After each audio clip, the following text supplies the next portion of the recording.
Bonjour à tous. Nous allons découvrir ensemble dans ce nouveau tuto dédié MSP qu'il est possible de générer des rapports de consommation pour vos clients sur la plateforme EMA2. C'est parti. Alors, donc on va voir comment générer un rapport de consommation. Je me trouve actuellement sur mon dashboard, donc sur mon tableau de bord, sur l'interface EMA2. Et on voit un premier onglet, une première fenêtre Trendline, qui va nous permettre finalement de regarder la variation en un coup d'œil de chaque produit. Donc si je me mets sur la partie Protect Advanced, ici on voit qu'au 3 décembre j'avais 43 unités. Et donc si j'avance mon curseur au 5 décembre, je suis descendu à 28.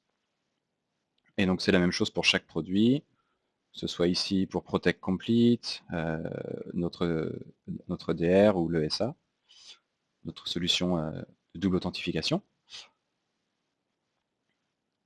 etc. Donc,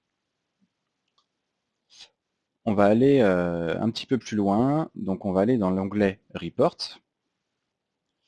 Donc c'est disponible à tous les partenaires, et il est possible de gérer ou d'une part un rapport par client, donc dans Select, on voit le listing des clients, donc il y a toujours mon fameux client Stars que vous commencez à connaître, ou bien il peut sélectionner All Managed Companies, qui va permettre de sortir un rapport sur finalement la consommation de tous ses clients confondus. Il y a une période à sélectionner, donc on peut tout à fait sélectionner une semaine, du 1er au 7 décembre, je génère le rapport, et donc voilà. On retrouve tous les clients qui ont été créés entre le 1er et le 7, pardon. On voit la quantité, donc il a du Z-Protect Advance, il a 10 postes, et que finalement, sur les 5 premiers jours de consommation, il a le seed day 50, donc c'est le nombre de jours fois le nombre de postes tout simplement. On est sur une consommation journalière, on est sur 5 jours, 5 fois 10, 50. Et donc nous, on s'adapte au niveau de la consommation.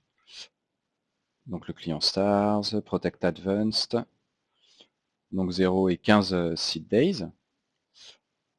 Si on prend son Cloud Office Security, voilà, vous avez l'ensemble de la consommation de l'ensemble de vos clients sur cette section. On peut également générer un rapport à un instant T, on va prendre le 7 décembre. Donc quand je génère le rapport, on voit exactement le même nombre seats que seat date, parce que finalement on est sur un seul jour de facturation. Là pour le coup, 10 fois 1 égale 10.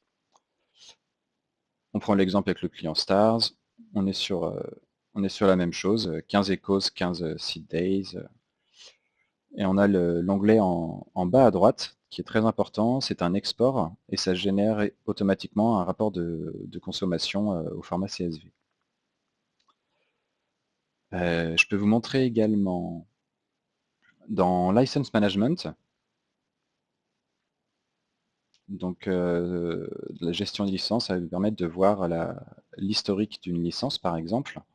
Donc avec le client Stars, encore une fois, on va aller voir.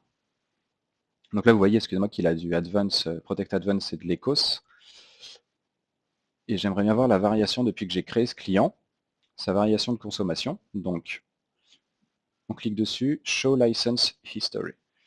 Ici, vous pouvez voir l'historique de la licence, c'est-à-dire l'utilisateur, Jérémy, qui a changé et qui a créé, excusez-moi, le 3 décembre 15 unités. Le 3 décembre, il a rajouté 3. Le 6 décembre plus 2, et ainsi de suite. On a l'historique complet de la licence et de la variation de cette licence avec qui a fait les modifications, les créations.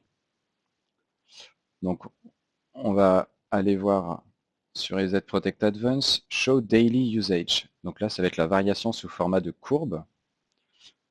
Et donc ici, vous avez la variation de la licence depuis sa création, le 2 décembre, le 3 décembre, excusez-moi, avec 18, et on voit la variation, l'évolution, le 6 décembre 20, et jusqu'à 23 le 7. On peut également exporter ces informations sous format CSV. Vous voyez en bas, mon rapport se télécharge. Je vous remercie pour votre écoute.